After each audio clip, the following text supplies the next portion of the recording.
So in this video, I'm going to show you how to make a stacked jack-o'-lantern topiary type thing. The drinkware was from Walmart. They're just little light up tumblers. We're going to take out those lights and use that to stack the pumpkins up. There is a pail that I got from the Dollar Tree at Christmas. There's some stones and also some Spanish moss. Those are all both from the Dollar Tree. First thing I'm going to do is I'm going to transform that little bucket. I want to make it look old and rusty and crusty. So to do that, I add some baking soda and some chalk paint.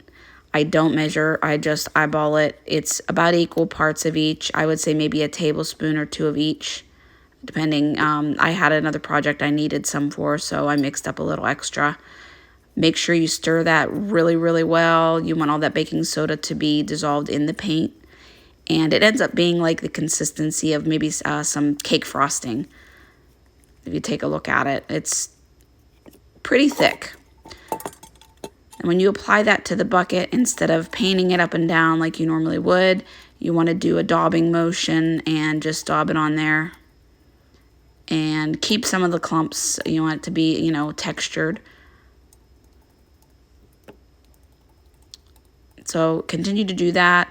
I cut out the part of the video where I painted the handle, but I did paint that at the end after I was done with the rest of the bucket so that I could have something to hold it by when I was moving it around.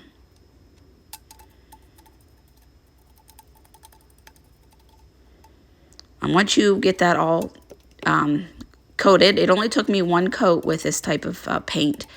Once you get that all coated, you're going to want to set that aside and let that dry completely. I painted around the top ridge, just a little bit inside. You don't need to go all the way down inside because we're going to fill that with something else.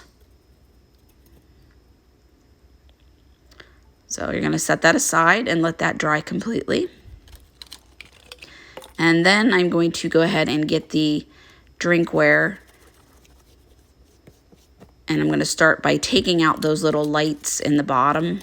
Of course, taking out the lid and the straw. I used a sharp knife. Be very careful if you're doing this. It did not take much effort to pry that open and get that out.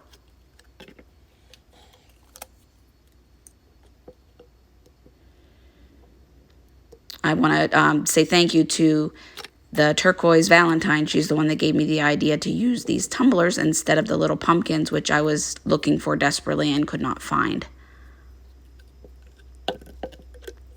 So you can see that actually works out much better with those little indentations.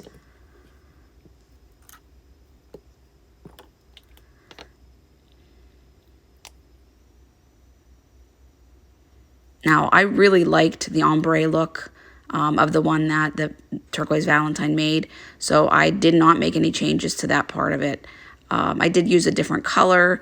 My paint that I had on hand was called Monarch, and I believe it's a folk art chalk paint.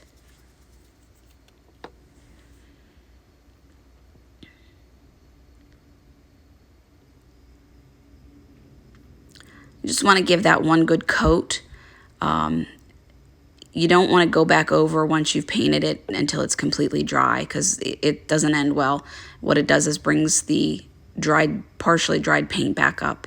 So just do one coat and try not to go back over where you've already painted. And then once you get that all coated, then you're going to set that aside and let that dry completely. Then I moved on to the next color.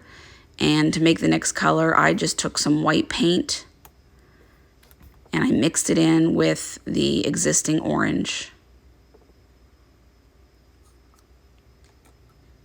Just a little bit goes a long way with this. Since you're just doing the one pumpkin, that color, you don't need to make a lot. I like those little paint wells. I got that, I believe, at the Dollar Tree. It's great for mixing up little bits at a time. And then you can wash it out and use it again.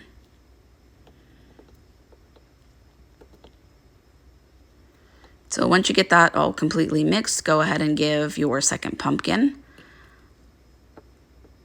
a good coat. And you'll notice I didn't wash my brush in between. I just kind of, you know, blended it in when I mixed the paint. I probably got a few little streaks in there, which I didn't mind.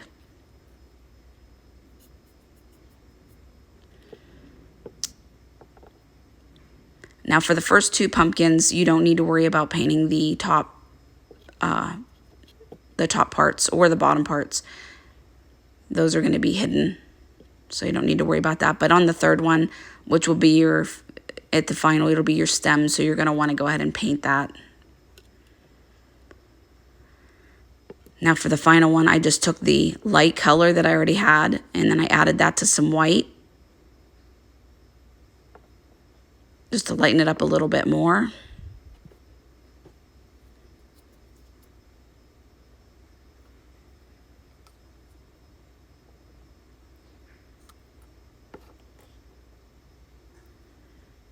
This would look really cute if you did like the top one, like an orange, and then you did like a white and a yellow, kind of like a candy corn color. I think that would look really cute also.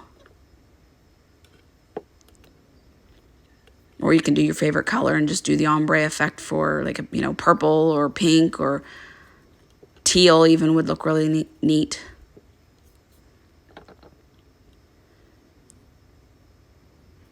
If your paint's thick like mine, you're not going to need to do more than 2 coats. I did notice I could have probably got away with 1, but I just wanted to go back over it a second time just to make sure I had a good coating of paint on there.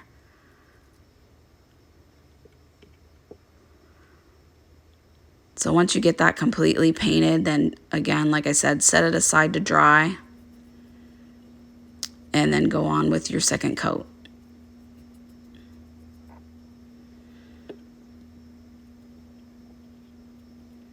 You can also use a heat gun or a blow dryer to speed this process up.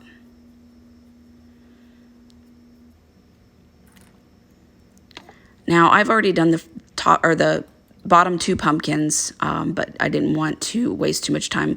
The next step, I took the black paint. I did add a little bit of white to lighten it up a little bit, but it's real close to black. And then I just went in and painted back the details for the mouth and the eyes and the nose. And the indentations make it really easy for you to go back in and put that detail in.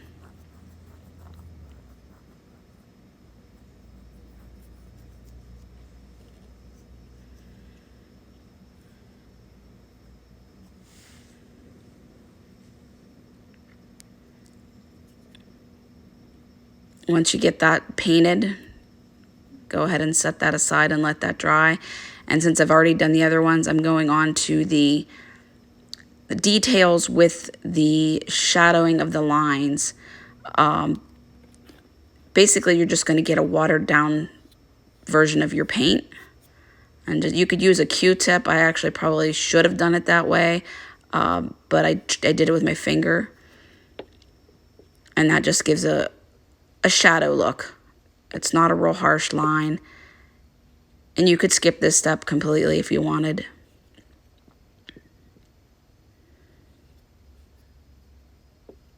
Now I ended up on this one, I ended up going back over because I think I got it a little too dark in some areas, which is completely fine. If you go back over and with your light color again, you can touch up any areas that you don't like.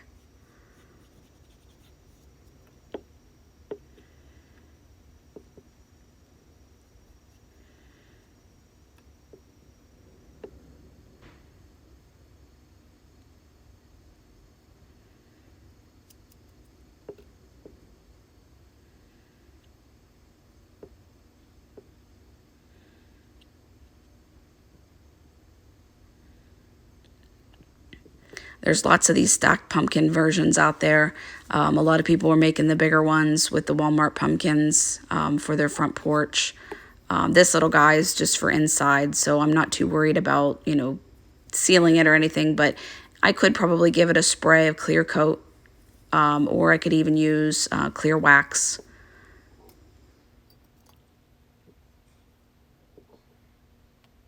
Now you'll see I'm going back over and touching up a little bit.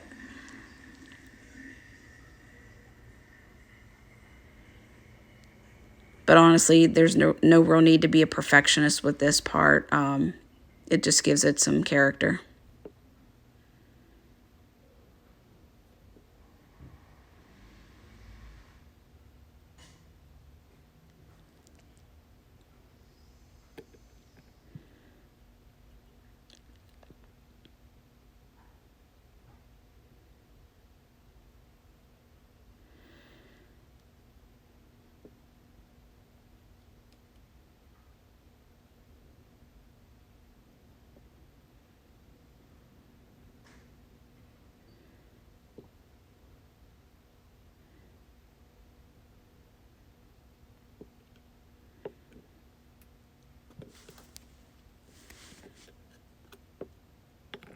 Now you can see all three are all completely done, and we're going to set those aside and let those dry.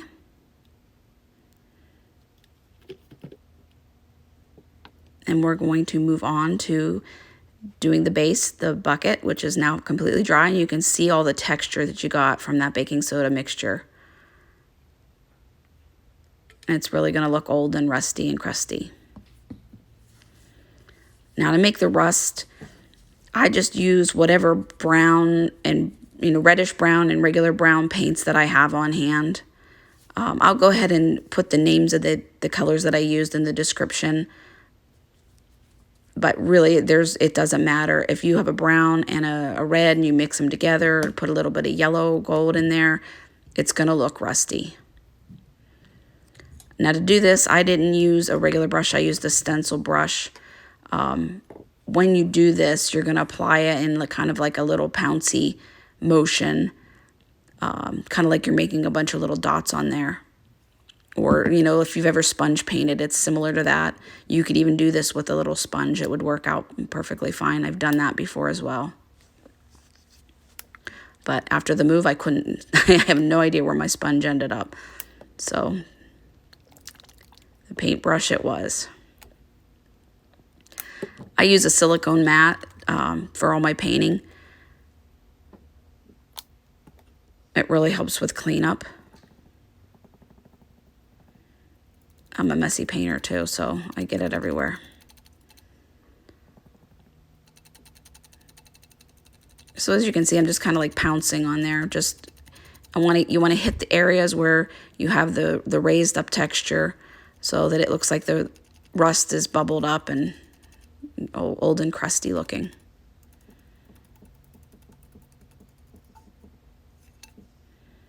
This is the same technique that I do when I make my shovels. I know a lot of you have seen my shovels that I made.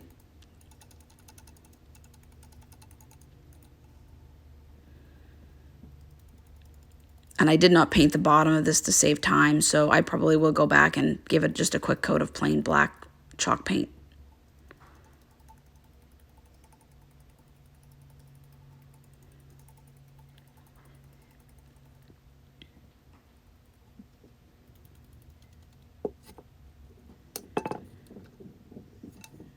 Now once you're happy with that, then just go ahead and set that aside and allow it to dry.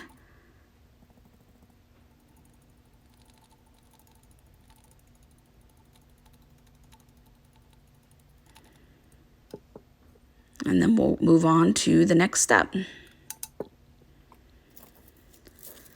I wanted to give it a little bit of weight in the bottom so that it wouldn't be top heavy. So I took a handful of those landscape stones or pebbles that you can get at the dollar store, Dollar Tree. Put those in the bottom. I would say maybe about a third of the way up. And then I just filled it in with some packing paper, or it's like that newsprint paper that you get when you buy something that's glass and they wrap it up for you. And then I added on top of that, I got my Spanish moss out and I went ahead and put the Spanish moss on top. Meanwhile, I grabbed these little sticks that I also got from the Dollar Tree because I forgot to get them out at the beginning. I'm going to use one of those as the stem for the pumpkin. So I grabbed that out.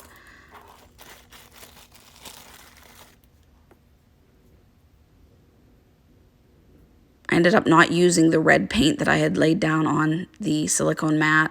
I left it there. I was going to use it for something else later. I ended up deciding to put piece of paper over it so that I didn't get red paint everywhere.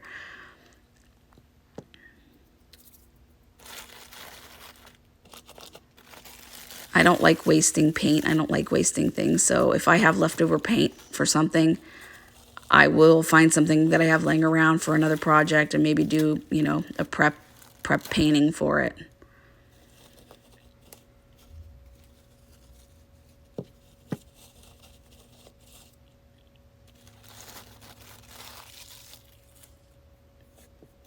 My working with Spanish moss is a nemesis.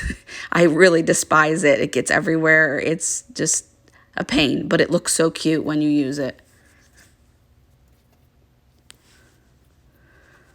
I don't know of anybody that likes working with Spanish moss. It's just so messy. I had a couple leaves out there that I tried in there. I decided I didn't like it, so I just left it off. But you could totally add whatever you want. Anything, any kind of embellishment on the top would look really cute. Maybe some berries or something. Bittersweet would look cute. Now I'm just putting the moss in and carefully, you know, gluing it in so that it doesn't fall out.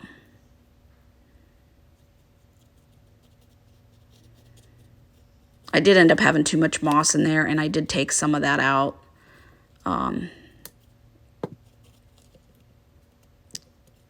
Before I moved on.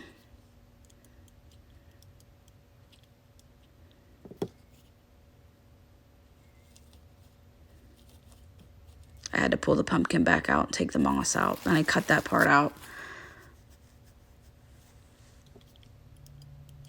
I just wanted it to sit down in a little bit further.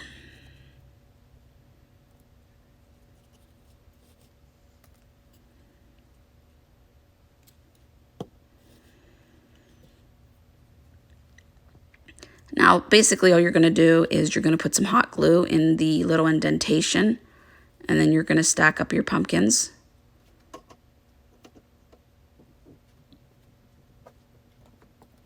Just eyeball them so that they are facing the right direction.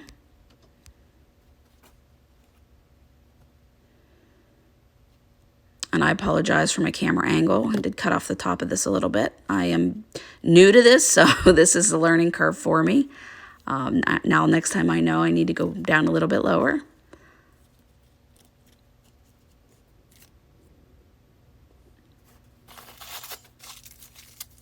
That's where I had taken out a little bit of the moss, and then I filled in the back there just to make it sturdy. I put some more paper, tucked it in, and glued it down. And then I added moss on top of that so you couldn't see the paper.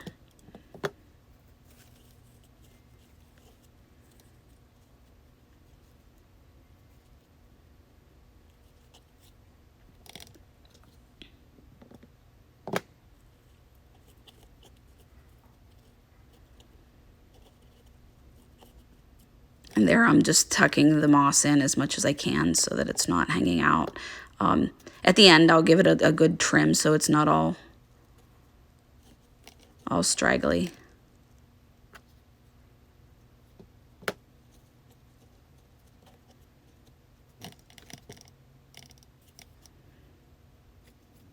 But I thought it turned out pretty cute there.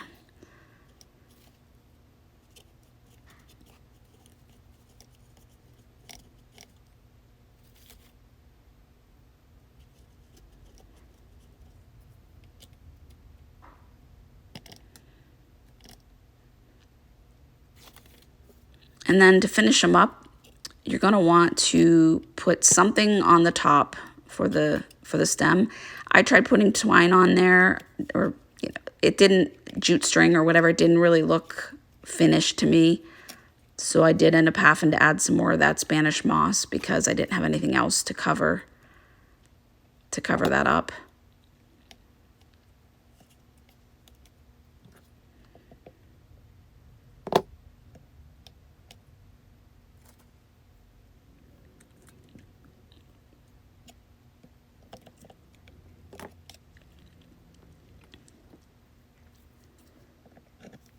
Sometimes it's trial and error. You just never know what's going to work out. And if you do something and you don't like it, and try something different.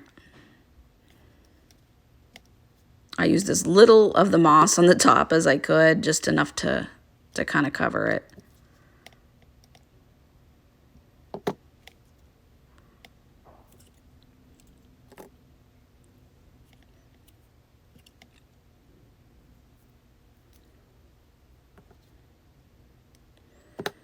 I am such a messy crafter. I'm looking at the view of my side of my table there. I think I need to fix that. Now, finally, at the end, we're going to take that piece of branch or log or whatever and glue that in. It fit pretty good, so I didn't have to use much glue to get it to stay.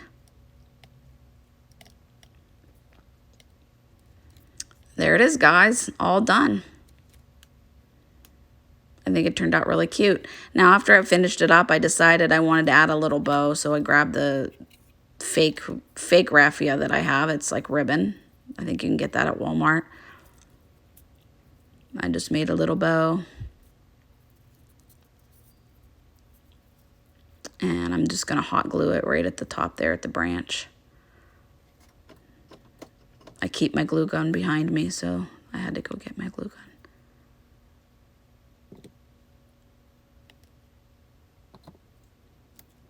And then just trim it up. And there it is. Super easy, quick, other than waiting for the paint to dry in between. I hope you like it, and I hope that you will try to make your own version. Thanks, guys. Have a good day.